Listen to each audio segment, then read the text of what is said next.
Money plant வளர்க்குறது நம்ம எல்லோருக்குமே ரொம்ப பிடிக்குங்க. மணி பிளான்ட் வெரைட்டிஸ் எல்லாம் வீட்டுக்குள்ளே வளர்க்கும்போது அதோட வளர்ச்சி அப்படியே நின்றுது, இல்லைன்னா அதோட நுனி இலையெல்லாம் கருக ஆரம்பிச்சிருது.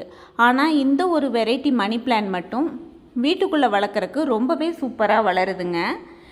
இதோட லீவ்ஸ் எதுவும் கருகிறது இல்லை, இலையும் பார்க்குறக்கு ஆர்டிஃபிஷியல் பிளான்டோட இலை மாதிரி இருக்குது. ஆனால் இது ஒரிஜினல் மணி பிளான்ட்டுங்க. இது வளர்கிறதும் நல்லா லென்த்தாக இதோட கணு வர்றதுனால சீக்கிரமாக வளருது, ரொம்பவே சூப்பராக இருக்குது. இந்த ஒரு வெரைட்டி இலை மட்டும் எங்கேயும் கருகாமல் அழகாக நீட்டாக இருக்குது பாருங்கள். ஆனால் அதே இன்னொரு வெரைட்டி எப்படி கருகி இருக்குது பார்த்தீங்களா, இந்த ஸ்டெம்மே கருகி இருக்குது, இதில் நிறைய லீவ்ஸும் கருகிருங்க. ஆனால் நான் காமிச்ச இந்த வெரைட்டி இலை கருகிறதில்ல, வீட்டுக்குள்ளே வளர்க்குறதுக்கு ரொம்பவே சூப்பராக இருக்குது. மணி பிளான்ட் வளர்க்குறவங்க இதை ட்ரை பண்ணி பாருங்கள்.